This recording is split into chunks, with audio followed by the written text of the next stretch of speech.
Welcome to the quick hitter version of the Mike Wise Show. I'm Bruce Bernstein, filling in for Mike this week. Our guest is ESPN's front office insider, Bobby Marks, and we discuss the mindset of the teams picking at the top of the draft. Is it best player available, or are they drafting for a position? Barring any trades, Detroit's going to be picking first overall. So do the teams at the top of the draft, like Detroit, Houston, and Cleveland, do they usually go for the best available, or do they look to fill a specific need?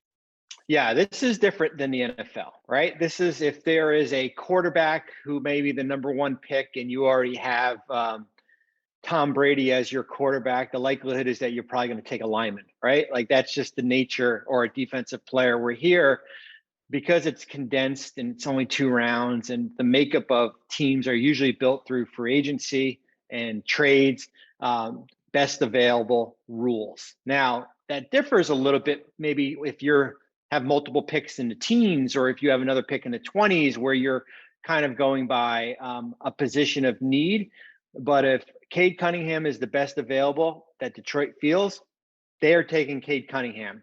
I always say, Bruce, that when you're 20 and 52 or 19 and 53, there's a reason why you're there, right? So there's a reason why you need, you cannot be picky as far as how you're going to go about the process. And I always say the draft is one of my favorites of the year, just because of it's kind of, you take a lot of, besides the ability to select a player that can impact your team, but from a trade standpoint, a lot of different nuances that kind of come, go with it. But it's technically the start of the off season here. But yeah, it's always, at least in the top 15, best available here. And kind of a little bit of a background on how teams do it is that you'll have a big board, right? You take your top 60 or your top 70 and you rank your board. For us in New Jersey, it started about a week before the draft.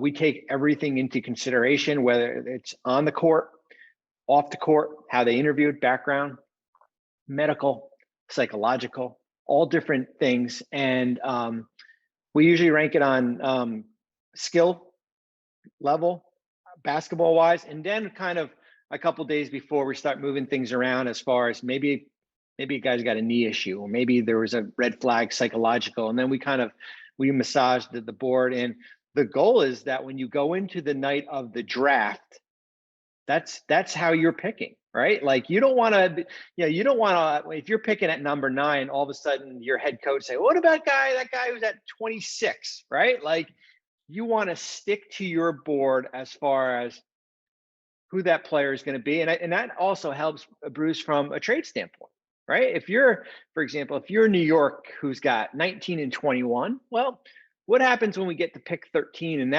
they had a guy who's maybe ranked 8th, right? How do we get up to that, as far as packaging both picks to move up there? So it's a fun night. It's a fun process here. I always call it's kind of like working on Wall Street, right? It's kind of, you're kind of trading, in the middle or at night. And but going back, yeah, it's when you're picking that high, it's always on best available, not need. I agree with you that the NBA draft is one of the most fun nights of the year. Back in my ESPN days, I used to work on the draft, and my job was to work with the commissioner. So I'd be on the headset to the truck, and I'd have either David Stern or Adam Silver over here. And to me, it was the night where you saw people's dreams come true in real time. You saw them at their tables out there in the green room area. And of everything I always did, that was the one night on the calendar that I always circled as just like the most special night of the year. And I did 15 of them and enjoyed every single one, even when David was yelling at me sometimes. Which did happen on occasion. Yeah, it's interesting, going from a team standpoint to now the media side, it's the ability to try to, there's so many trades going on. It's so much different than the NFL, where the NFL draft is more of trading picks, right? You're trading, if you've got the number 3 pick and you're moving back to 7 and you're getting 2 future ones in the deal, where, as you know, in the NBA draft, there are players involved usually. There's usually a delay to that because of the trade call that the teams have to go under. So Player X might have an Atlanta Hawk hat on at 8 o'clock, and by 10 p.m. he might be wearing a Philadelphia 76ers. I mean, a good example is Mikal Bridges, who's playing in these finals, was, drafted by the 76ers and then traded to the Suns about an hour later. So, there is a little bit of a confusion part of it, but yeah, there's a lot of action that kind of goes into the night of the draft. If you'd like to hear more from ESPN's front office insider, Bobby Marks, check out the full version of the Mike Wise Show from Pure Hoops Media. You can also see the video version of all of our quick hitters on the Pure Hoops Media YouTube channel.